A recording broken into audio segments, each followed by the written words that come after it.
Namibia lies in southwest Africa. The Namib Desert stretches for almost 2,000 kilometers along the coast. To the north, the desert is crisscrossed by several dry river valleys. One of them is the Huanib Valley. It runs through the desert for several hundred kilometers and ends in the sea.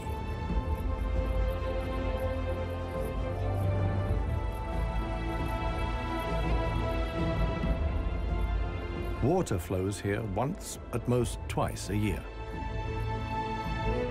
Only deep-rooted plants like anna trees can survive here. Only here, within the valley, can mammals exist in the long term. It is the home of the desert elephants.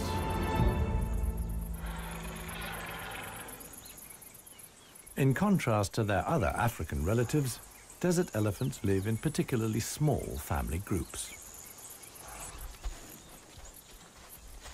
They are so rare and their way of life is so special that they're under the constant supervision of scientists who've also given the elephants names.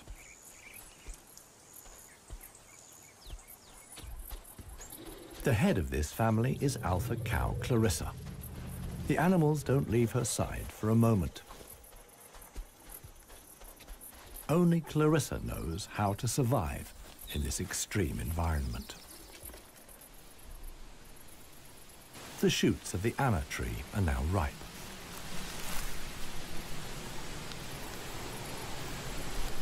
The pods contain protein-rich seeds.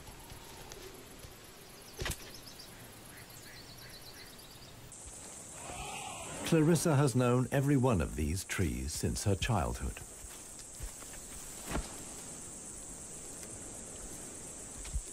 Even the youngest, Maya, tries the shoots. Here, however, experienced trunk-tip control is required. It's easier for her to get the protein she needs from her mother's milk. Desert elephants only have half the number of calves as other elephants. The male animals stay with their mother's family until they reach sexual maturity. With mock fights, they prepare for life without the protection of the females. Adult bull elephants are loners or travel in small groups. Jappy is the most skillful of them.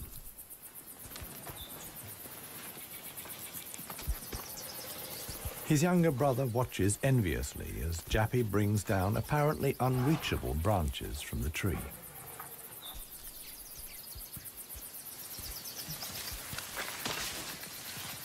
In the valley, Jappy is well known for such tricks. He learned them from his father. Friendship among bull elephants has its limits. Jappy is certainly not willing to share his branch with his younger brother.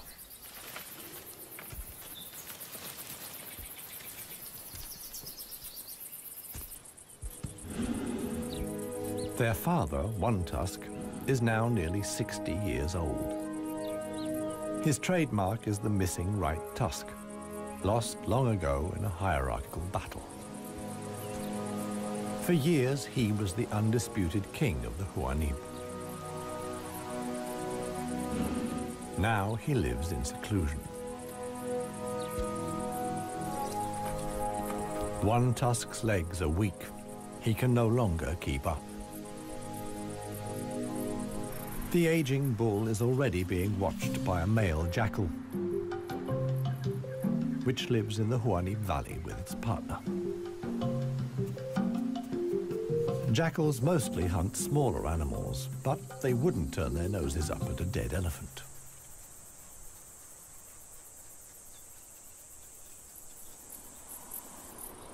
In a side valley, Clarissa has discovered a further source of food. There's a wide selection of bushes, grasses, and herbs.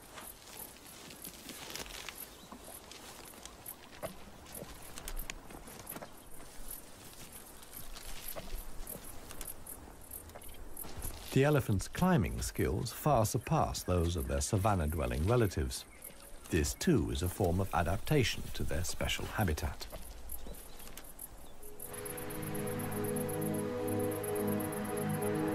Old One Tusk has at last reached one of the anna trees in the Huanib Valley. But Clarissa and co. haven't left very much for him to eat.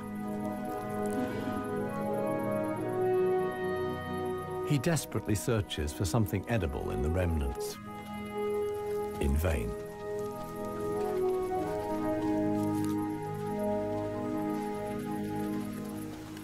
For the inhabitants of the Namib, survival is hard. They're used to going for long periods without water.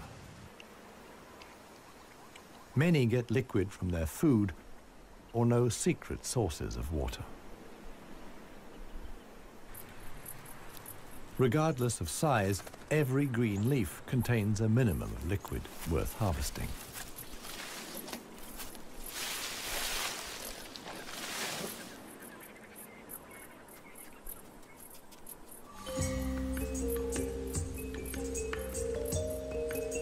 Outside the dry river valleys, there is scarcely any vegetation. Here, only extreme specialists survive. The Namib desert beetle is no bigger than a fingernail. As all animals, it depends on water for survival and has developed a special strategy.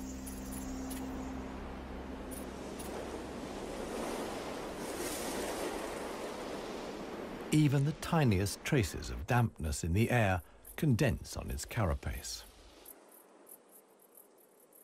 In time, a drop forms, which then flows directly into the beetle's mouth. This way of life limits the distribution of desert beetles to those parts of the desert that see fog. But where does the fog come from? The Namib is one of the few deserts in the world that stretch to the sea. The cold Benguela current from the Antarctic cools the seawater to a temperature of 12 degrees Celsius. When the water reaches land, it evaporates in the warm desert air. Around 200 days a year, the desert is wreathed in mist, which sometimes extends hundreds of kilometers inland into the dry river valleys.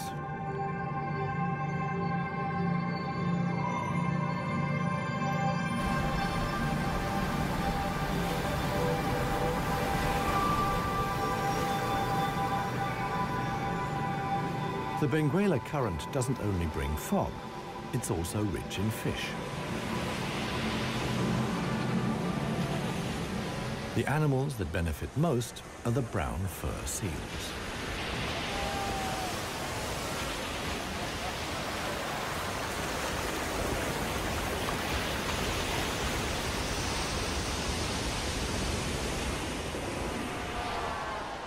Their colonies are often home to 100,000 animals.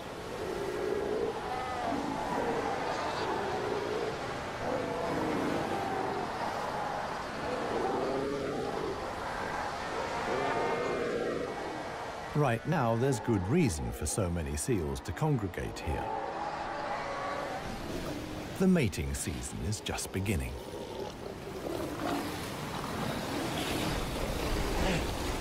Everywhere, bulls are fighting for the right to mate.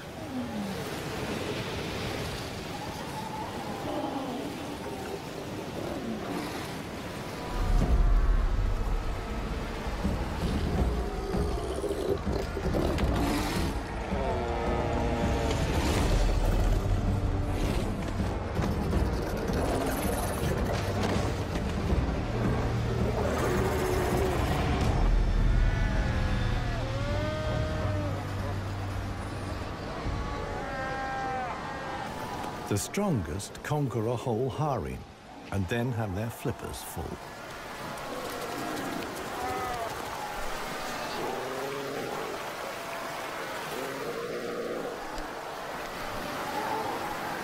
After mating, the males disappear into the sea, They're not involved in bringing up the young. The fog sometimes penetrates as far as the Huanib Valley.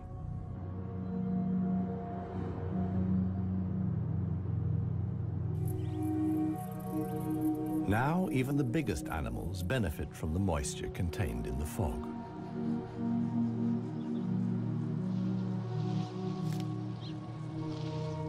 Jappy and his brother can take on a lot of liquid from the drops of dew on the plants they eat.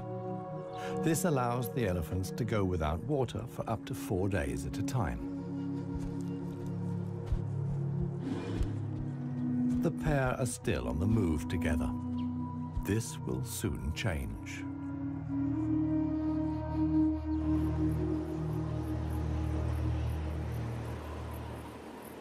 As the fog lifts, the sun illuminates a very special event.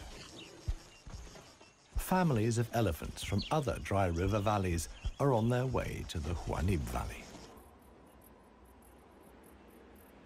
They're following the calls of their relatives, which they pick up via the soles of their feet, as via a stethoscope. More and more elephants join Clarissa's family. Some of the animals haven't seen each other for years and exchange affectionate greetings. Jappy and his brother are also aware of the arrival of the females. When it comes to attracting a cow, in a flash, companions become rivals. Once upon a time, One Tusk was also aroused by all the excitement.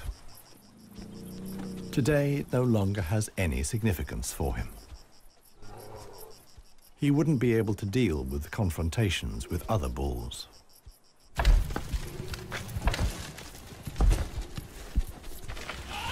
His sons and grandsons, on the other hand, are very excited. For them, it's important to make the most of the female's willingness to mate and prevent others from taking advantage.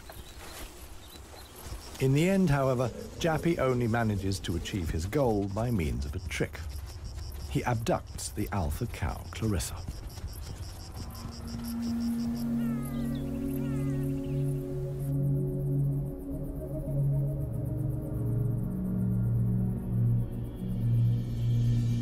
While many of the inhabitants of the valley spend the night hours asleep, this is the time of the real desert dwellers.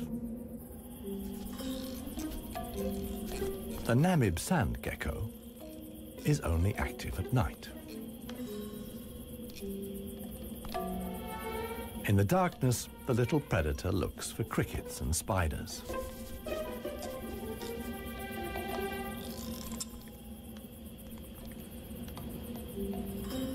Like a frog's, its toes are webbed. This enables the lizard to seemingly fly across the dunes without sinking into the sand.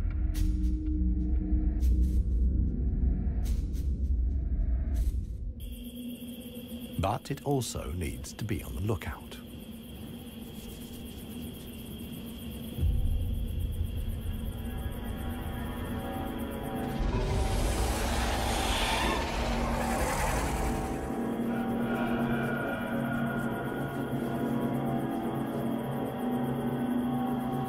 A sidewinding adder.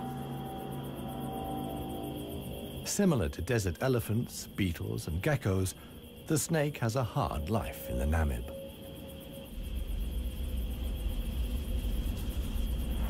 It has to hunt successfully to survive.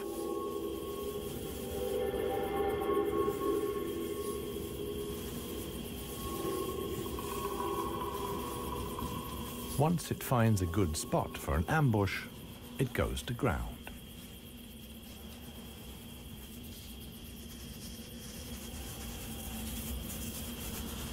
The snake is a predator that lies in wait for its prey, relying completely on its camouflage.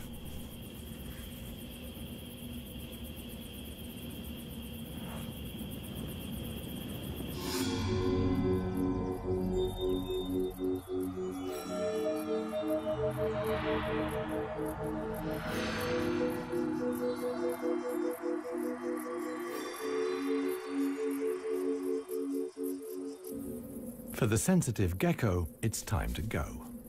In the sun, it would quickly dehydrate. Here, too, webbed feet come in handy. The lizard uses its legs as scoops to quickly dig out astonishing underground passages. It can make tunnels 1 meter long into the ground.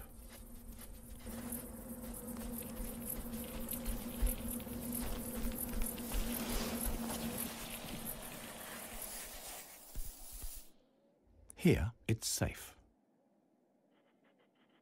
Up at ground level, another gecko isn't in quite such a hurry. With good reason. The fog is coming.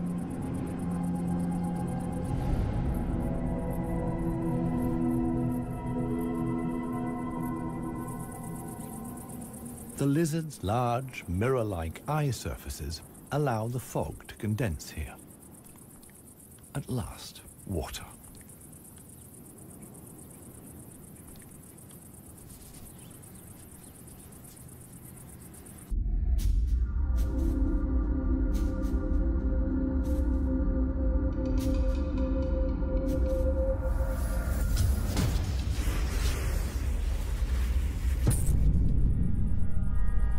The waiting paid off.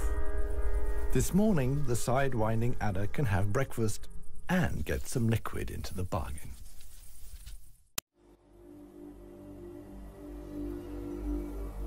The Namibian winter is coming to an end, and with it, the mild climate brought by the fog.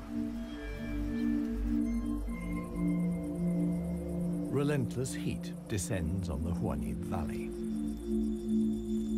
40 degrees Celsius in the shade. This is approaching the limit for even Clarissa's family.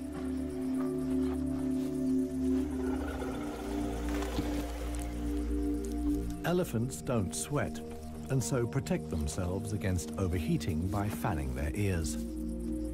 But it seems too hot, even for that. The heat is hard to bear for all the animals, but for the youngest, the sun can be lethal.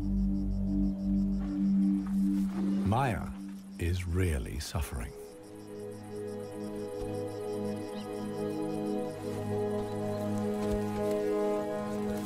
One tusk mobilizes all his efforts for one last attempt at an anna tree. But he no longer has the strength. Exhausted, he withdraws to the shade. During his long life, his legs have carried him more than 400,000 kilometers. As with most bull elephants, the last few steps he will take alone. Despite the heat, Clarissa can't afford to take a break. She urges her family to move on. Desert elephants have to spend up to 20 hours a day eating 200 kilos of plant material.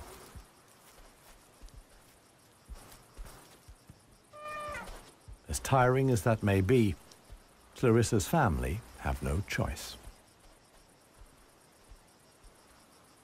One young bull is already so exhausted that he sleeps through the signal to move off.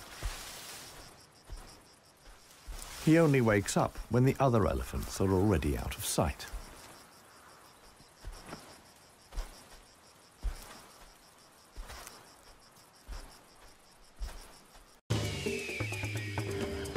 This show was created for you and your family to watch together. Welcome to Nat Geo Wild. It finally dawns on him that he really is all alone. Clarissa and the rest of the family have noticed his absence. The animals try to locate each other via smell using their trunks, which are extraordinarily sensitive.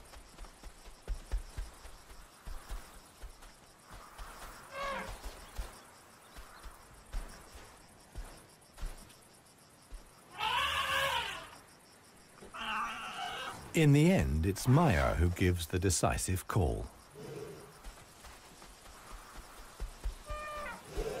Now the straggler knows which way to go.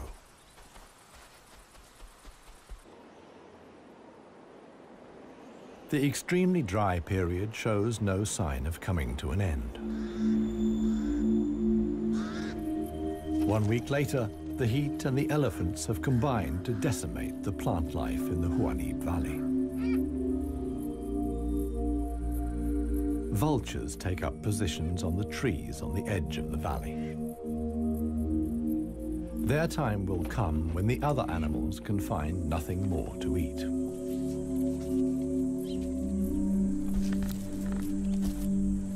For Clarissa's family, a dead tree now becomes the sole source of food. In the desert, a tree of this size takes years to break down. And it's the elephants that turn it into food again for the other animals. They themselves only use 60% of what they eat. The rest they excrete undigested. In this way, they distribute seeds, like those of the anna tree. Some animals, like the helmeted guinea fowl, take the majority of their food from what the elephants deposit. In times of scarcity, even the Huanib Valley baboons look for something edible in the elephant's dung.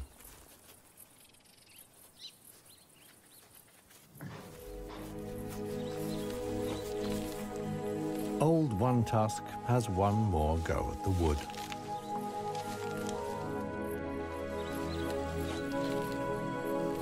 But elephant molars only grow back 6 times. One Tusk's teeth are worn out, and his attempt to eat wood the way he used to is doomed to failure.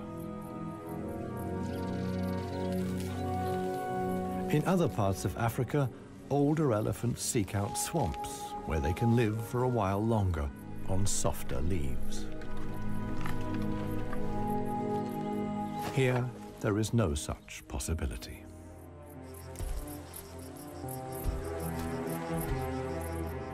For Clarissa, too, the situation is becoming threatening.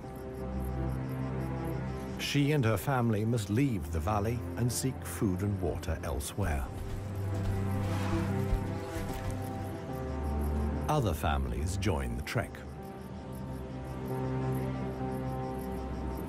Only Clarissa's knowledge of hidden water sources can save them now.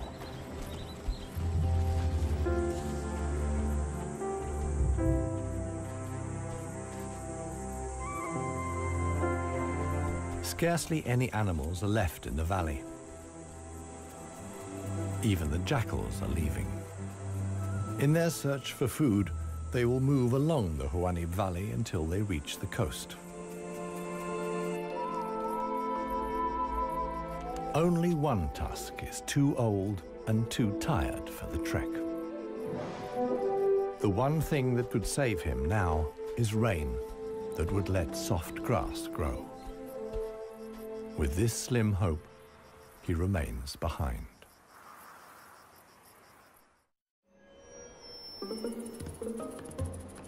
The Namib desert beetle is also looking for something to eat. In contrast to most of the desert dwellers, it is not seeking fresh young shoots. The beetle is on the lookout for plant residues. The unceasing wind is a help. It sweeps fragments of plant life together in valleys and hollows between the dunes. Mostly it's just a few bits of leaf. But sometimes it collects and becomes something like a herbal rubbish dump. Although the plants are completely dried out, they still contain important nutrients.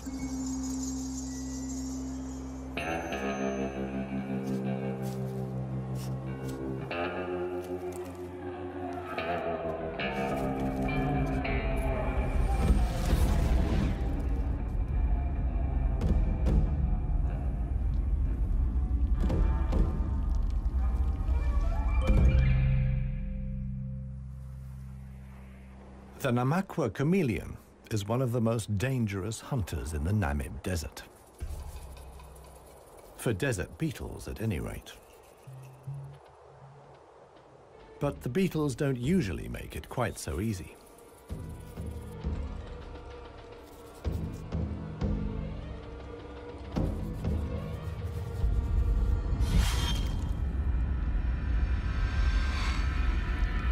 The beetles aren't only full of protein, but also provide essential liquids for the lizard.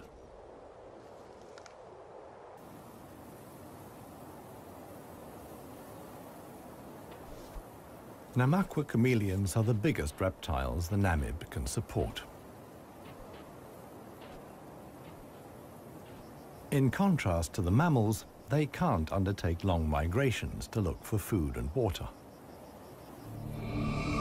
Similar to the Huanib, a river once flowed here. Along its banks, animals like chameleons penetrated deep into the desert.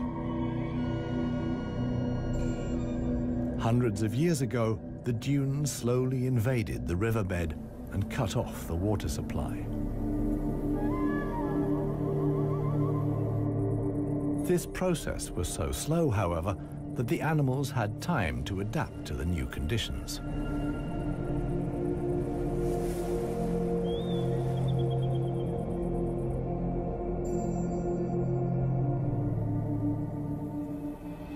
The mammals didn't need such a long period of adaptation. Their ability to migrate over long distances enabled them to conquer the desert much more quickly.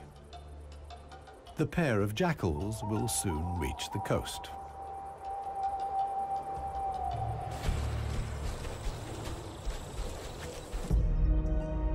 Clarissa, meanwhile, is still searching for water. Little Maya is already exhausted.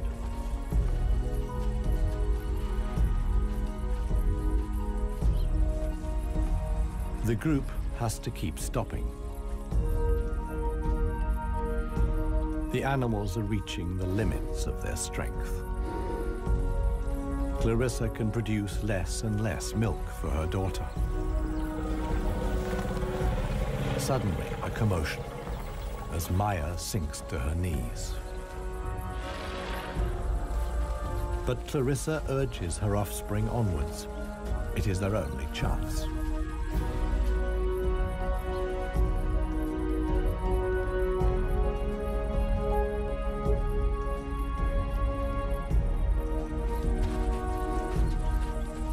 As dusk falls, they finally arrive.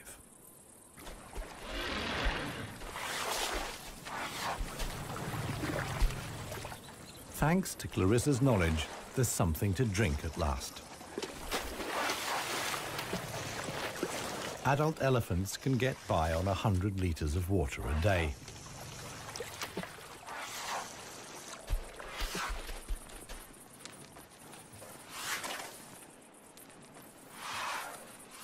The subsequent dust bath serves to protect the elephant's skin from the relentless sun. The trek to the next source of food is long. The following morning, Clarissa will move on.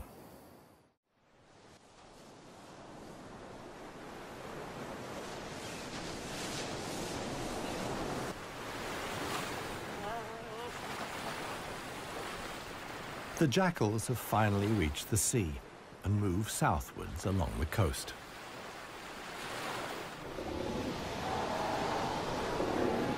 The new generation of brown fur seals is just arriving. Many of the mother animals are heavily pregnant. This young mother hasn't long to go.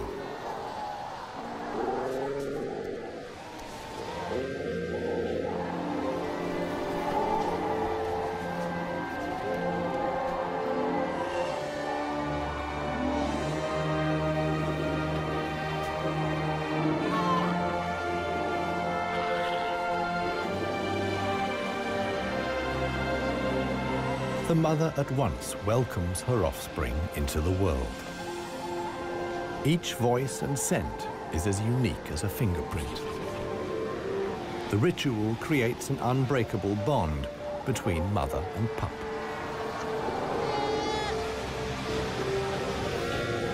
Directly after the birth, the pup has to be suckled.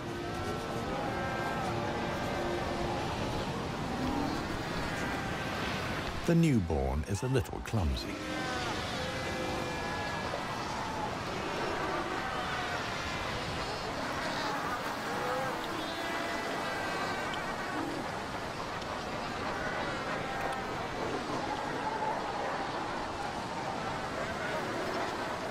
The young mother is not alone. Tens of thousands of other females have also given birth. Space is at a premium in the colony, a risky situation for the babies.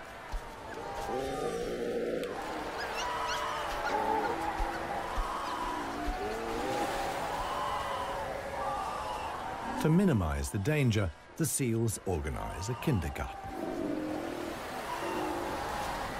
Many of the mother animals leave their newly born pups here.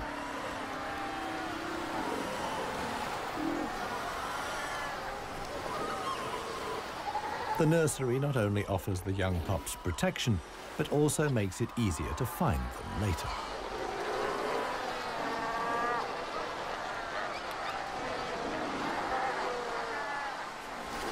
The mother seals have to go out hunting every day to make sure their milk is nutritious enough for the young.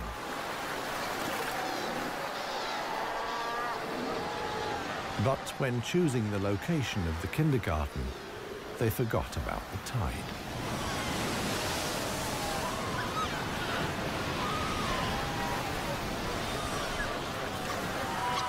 The pups fight desperately against the onslaught of the waves. The baby is washed out to sea along with the other newborn seals.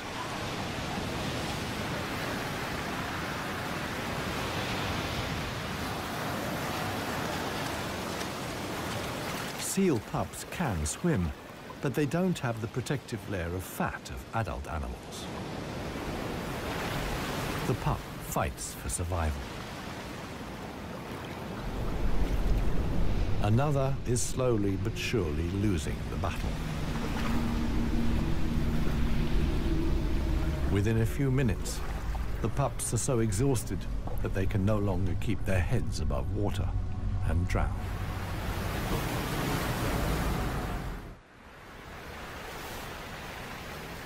The next morning reveals how great the danger posed by the sea is for the seal pups. The shore is full of little corpses, washed up by the tide.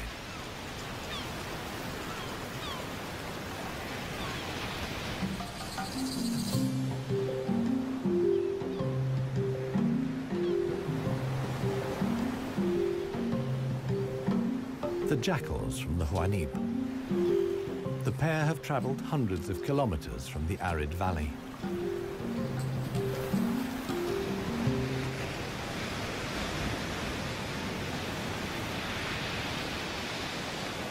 The seal colony is now their only chance of food. Jackals aren't choosy. For them, eating carrion is nothing unusual.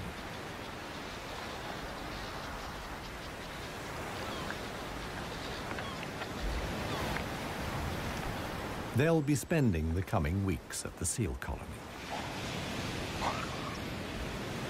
Only when the pups are old enough to swim enduringly, and thus the supply of food runs out, will the jackals return to the Huanib Valley.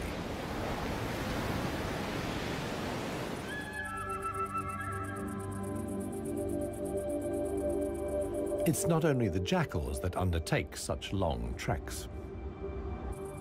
The other inhabitants of the Huanib have a long way to go.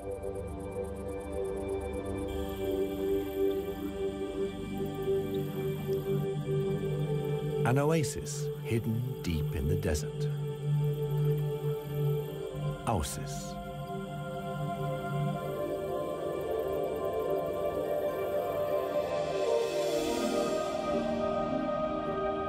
It lies like an emerald in the middle of the desert.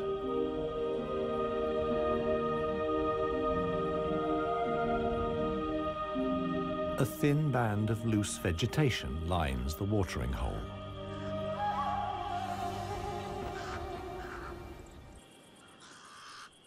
The pied crows are getting worked up about something. Visitors. Big visitors. the legendary desert lions. Desert lions are so unbelievably rare that scientists have fitted them with transmitter collars so that the big cats can be monitored and protected. Two females have taken up positions in the undergrowth with their young. The experienced predators know that it's just a matter of watching and waiting. And indeed, many animals are making their way here. The oryx's numbers have thinned noticeably. Some are lagging far behind the main column.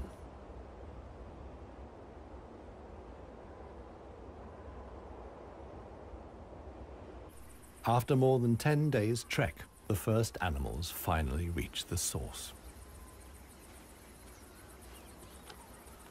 Cautiously, they approach the steep bank. They're in danger of sinking into the soft ground.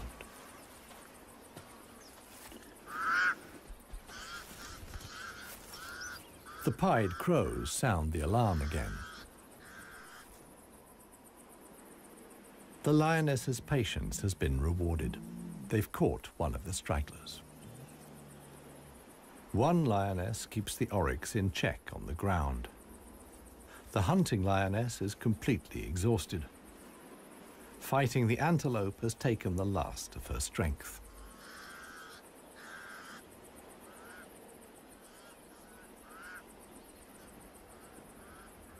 She drags herself back to the bushes to get her cubs.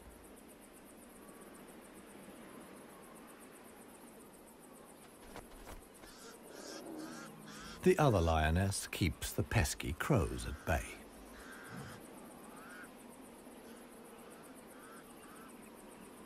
Luckily for the huntress, the cubs quickly grasp the situation. They can hardly wait to get their teeth into some fresh food. All the animals here are fighting for survival. The lionesses won this round. They've enough food now to last the coming weeks.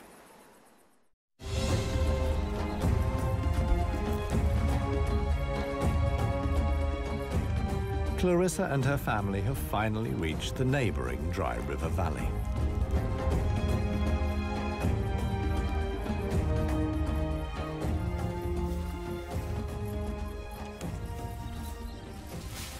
The experienced cow knew instinctively that in times of drought, there was some precious greenery here to feed on. The exhausted animals can at last fill their stomachs again.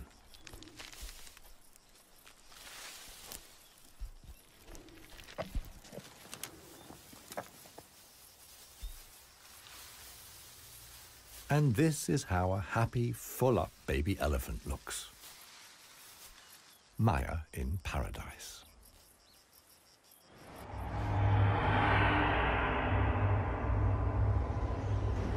A strong wind blows in from the coast, and sandstorms form in the hinterland.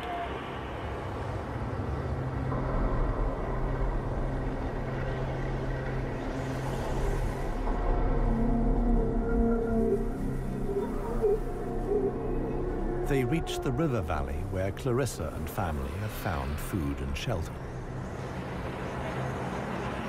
Sandstorms like these are the harbingers of heavy rain. Experienced elephant cows like Clarissa know what that means. As soon as it rains, the dry river valleys will be turned into raging torrents that wash away anything in their path. Imminent danger for the family of elephants. Time to move on again. Now the safest place to be is outside the valleys. How right Clarissa was can be seen the following day. Water in the Dry River Valley. Only every 10 years or so is the rain strong enough for the flood wave to reach the sea.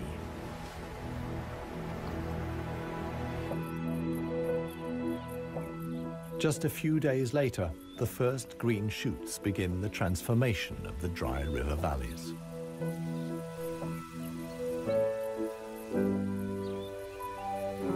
The Huanib Valley, too, is bursting with new life as the first exiles return.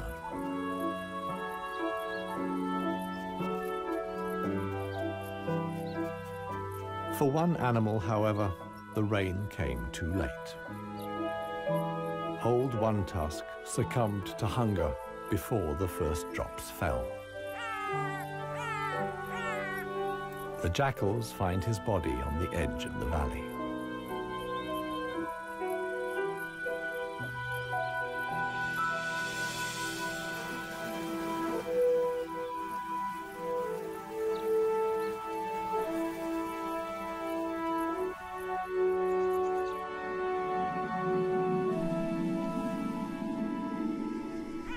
The jackals don't approach the body until evening.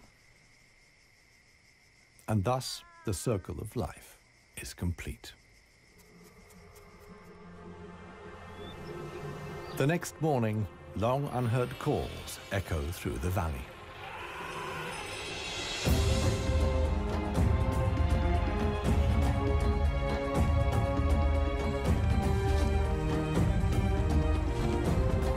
Clarissa is back.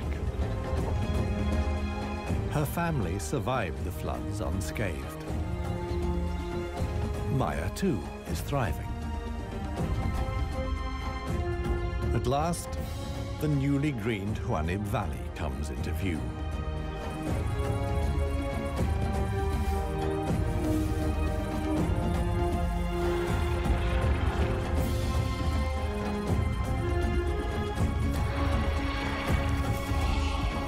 Clarissa's family is home again.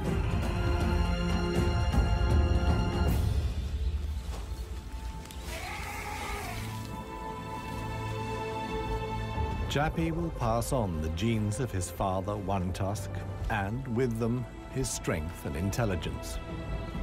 Clarissa is pregnant with his baby. The alpha cow will induct each new generation into the secrets of the desert elephants. This is essential for their survival. The Huanib River Valley is probably the last real wilderness in Namibia, one in which only the cleverest, most intelligent of the animal world can survive. A life of extremes in the home of the desert elephants.